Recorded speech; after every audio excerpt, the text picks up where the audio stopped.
여러분, 혹시 사랑하는 가족이나 가까운 지인에게 무심코 건넨 한마디로 서로 상처를 주고받았던 경험 있으신가요? 저 역시 얼마 전 다 큰 아들에게 이제 너도 나이가 있으니 정신 좀 차려라. 라는 말을 건넸다가 아들의 표정이 굳어지는 걸 봤습니다. 나중에 알고 보니 아들은 이미 자신의 미래를 고민하며 힘들어하고 있었고 제 말이 더욱 큰 상처가 됐다고 하더군요. 그런데 이런 일이 저만의 경험은 아닐 겁니다. 우리는 모두 좋은 관계를 원하지만 의도와 다르게 상대방 마음에 상처를 주기도 하고 때로는 관계가 멀어지기도 합니다. 그러던 중 깨달은 것이 있습니다. 대화를 잘하는 사람들은 단 한마디로 상대방의 마음을 사로잡는다는 것입니다. 그것도 특별한 기술이나 재능이 필요한 게 아닌 누구나 할 수 있는 간단한 방법으로 말이죠. 그래서 오늘은 대화 잘하는 사람은 이 한마디로 마음을 사로잡는다 라는 주제로 말 예쁘게 하는 3가지 방법에 관해 이야기 나눠보겠습니다. 마지막까지 영상을 보시면 지금껏 의도와 다르게 전달돼서 상처만 주고받았던 대화 습관을 바꾸고 가족부터 직장 동료까지 모든 인간관계에서 한층 더 가까워질 수 있는 방법을 알게 되실 겁니다. 주제가 마음에 드신다면 구독과 좋아요를 눌러주세요. 여러분의 작은 클릭 하나가 더 많은 대화 속에 따뜻함이 피어나는 씨앗이 됩니다. 첫 번째, 상대방을 주인공으로 만드는 말하기. 얼마 전 한 모임에서 만난 두 친구의 대화가 기억에 남습니다. 나 요새 허리가 너무 아파서 움직이기가 힘들어. 우리 나이 되면 다 그래. 나는 허리랑 무릎이 다 아파. 이 대화를 듣고 계시던 한 어르신께서 이런 말씀을 해주셨습니다. 말버릇 하나로 관계가 달라질 수 있어. 나도 젊었을 때는 나로 시작하는 말을 많이 했는데 그러다 보니 주변 사람들이 하나둘 멀어지더라고. 우리는 대화를 나눌 때 자연스럽게 나를 중심에 두고 말합니다. 그건 별거 아니야. 나는 그것보다 더 힘들었어. 이런 말들이 얼마나 상대방의 마음을 닫아버리는지 모릅니다. 팀장으로 일하시다 퇴직하신 한 어르신의 말씀이 생각나네요. 처음엔 내 경험을 들려주면 도움이 될 거라 생각했어요. 누군가 힘들다고 하면 내가 더 힘들었던 일을 이야기했죠. 그런데 시간이 지날수록 직원들이 저를 피하더라고요. 나중에야 깨달았어요. 내가 남의 말은 듣지도 않고 내 얘기만 늘어놓고 있었다는 걸요. 이처럼 우리는 대화할 때 자주 사물이나 나 자신의 초점을 맞추곤 합니다. 예를 들어볼까요? 누군가 이번에 새 차를 샀어요. 라고 말했을 때입니다. 보통은 이렇게 답하죠. 어떤 차예요? 얼마 주고 사셨어요? 연비는 어때요? 이게 사물 중심의 대화입니다. 또는 이렇게 말하는 분들도 계시죠. 아, 그래요? 우리도 차를 바꿔야 하는데. 이건 다시 나 중심의 대화가 되어버립니다. 하지만 이렇게 말씀하시면 어떨까요? 아, 잘 됐네요. 이제 멀리도 다니시고 좋은 추억 많이 만드시겠어요. 이게 바로 상대방을 주인공으로 만드는 대화법입니다. 이렇게 상대방을 중심으로 대화하면 신기하게도 대화가 술술 풀리죠. 특히 말을 예쁘게 하는 사람들은 칭찬도 상대 중심으로 합니다. 제가 지난 주말 백화점 식당가에서 밥을 먹었는데 옆 테이블에서 어머님과 딸이 식사를 하고 계셨습니다. 음식이 나오자 딸이 이렇게 말하더군요. 엄마가 추천해준 메뉴라 그런지 정말 맛있네. 엄마랑 같이 먹어서 더 맛있는 것 같아. 그 말을 들은 어머님의 얼굴에 환한 미소가 번졌죠. 단순히 여기 음식 맛있다. 라고 하는 대신 엄마 덕분에 함께여서. 라는 말을 더했을 뿐인데 그 식사 자리가 더욱 따뜻해 보였죠. 또 어느 한 회사의 김대리가 사원의 기획안을 보면서 말했습니다.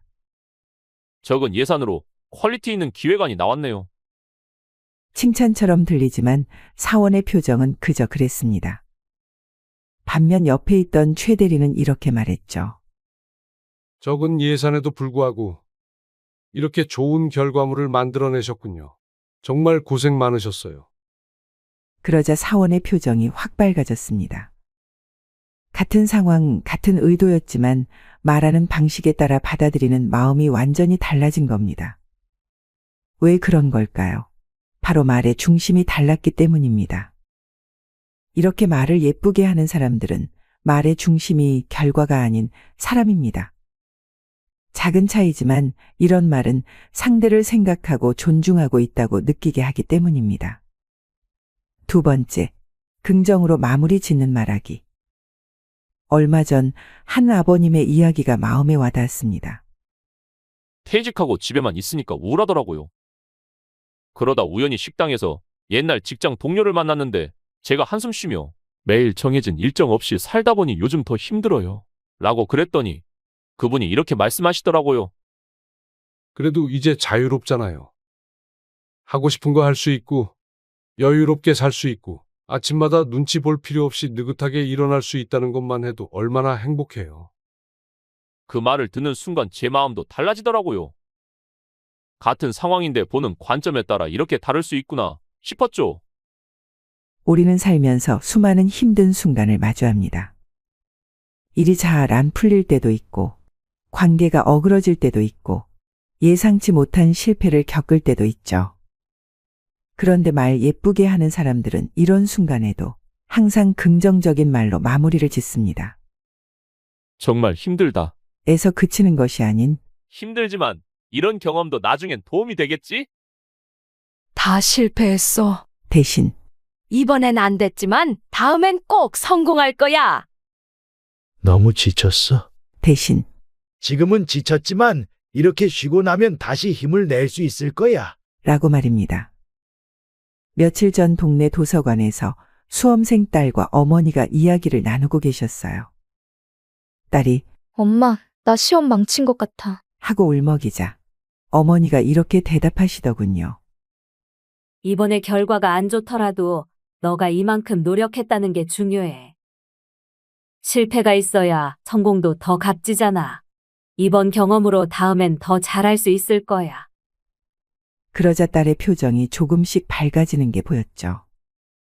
단순히 괜찮아라고 하는 대신 앞으로의 가능성을 이야기해 주셨던 겁니다.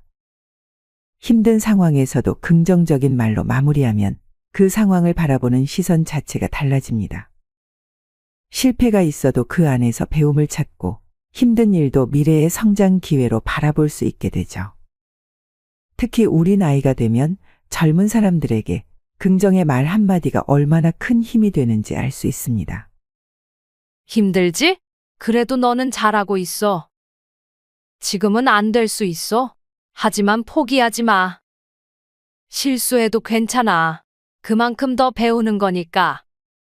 이런 말들이 모여서 누군가의 인생을 바꾸기도 합니다. 여러분, 오늘부터 이렇게 해보는 건 어떨까요?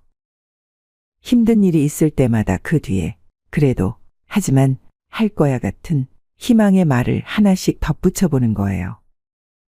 그러면 놀랍게도 우리의 마음도 상대방의 마음도 조금씩 밝아지기 시작할 겁니다.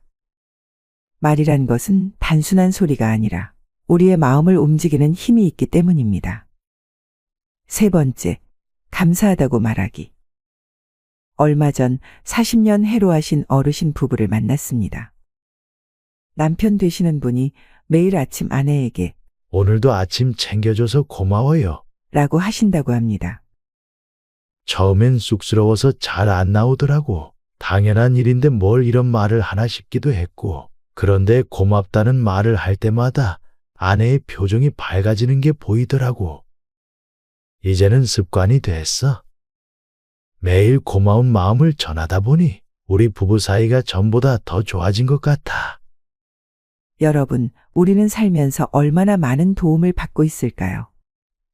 아침에 일어나서 잠들 때까지 누군가의 배려와 관심 그리고 도움 속에서 살아가고 있죠. 하지만 이런 일상적인 도움 속에 고맙다는 말을 얼마나 하시나요? 밥 차려줘서 고마워. 청소해줘서 고마워. 오늘도 열심히 일하느라 수고했어. 이런 말들이 쑥스럽고 어색하게 느껴질 수 있습니다. 당연한 일인데, 매번 하는 일인데, 굳이 말해야 하나? 하지만 말 예쁘게 하는 사람들은 이렇게 말합니다. 매일 하는 일이라도 그래서 더 고맙죠. 당연한 일처럼 보여도 누군가의 수고가 담겨 있잖아요. 작은 도움이라도 그 마음이 참 고마워요. 제가 지난주에 버스를 탔는데 한 아주머니께서 버스 기사님께 이렇게 말씀하시더군요. 매일 안전하게 운전해 주셔서 감사해요. 오늘도 조심히 운전하세요. 그러자 기사님의 표정이 환하게 밝아지면서 네, 감사합니다. 조심해서 다녀오세요. 라고 더 따뜻하게 답하시더라고요. 그 모습을 본 탓인지 그날 버스에서 내리는 승객들 모두가 기사님께 감사 인사를 건네는 게 아니겠어요. 작은 감사의 말 한마디가 이렇게 서로의 마음을 따뜻하게 만드는 걸 보며 새삼 고맙다는 말에 힘을 느꼈습니다. 특히 가까운 사이일수록 이런 감사의 말이 더 필요하죠. 가족이니까, 친구니까, 오랜 동료니까 당연하게 여기지 말고 감사한 마음을 표현해 보는 겁니다. 엄마, 맛있는 반찬 만들어줘서 고마워. 아빠도 매일 열심히 일해주셔서 감사해요. 항상 내 말 들어줘서 고마워. 이런 말들이 모여서 우리의 관계를 더욱 따뜻하게 만들어줄 겁니다.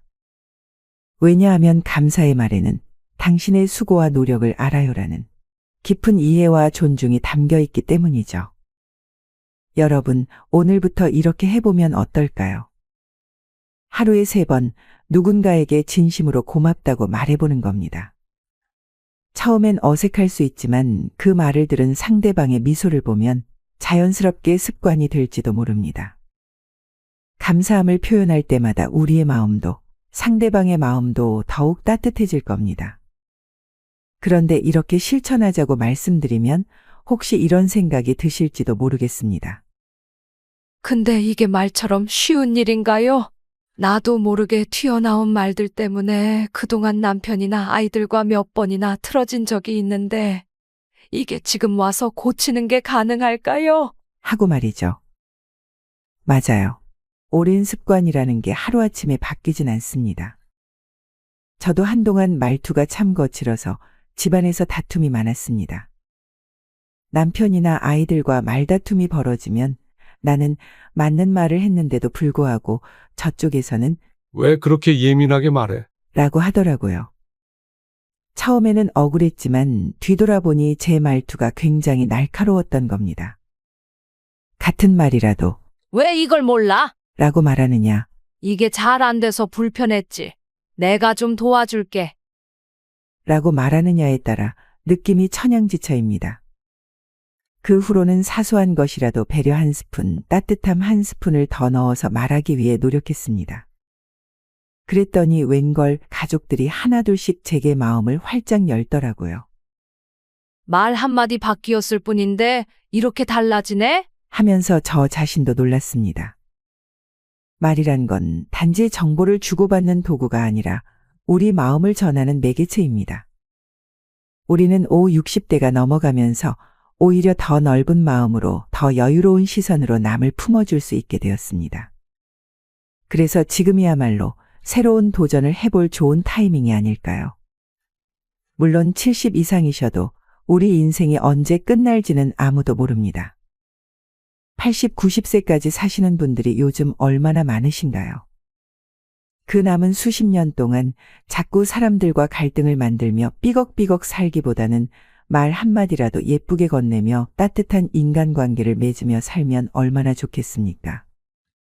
이것이 진정한 황금빛 노후를 만드는 첫걸음이 될 겁니다. 오늘도 귀한 시간 내서 끝까지 함께 해주셔서 진심으로 감사드립니다. 여러분의 따뜻한 마음과 적극적인 태도가 더 멋진 황금빛 노후로 이어질 거라 믿습니다. 앞으로도 더 가치 있는 이야기로 찾아뵙겠습니다. 지금까지 지혜의 동행이었습니다. 구독과 좋아요는 사랑입니다. 감사합니다.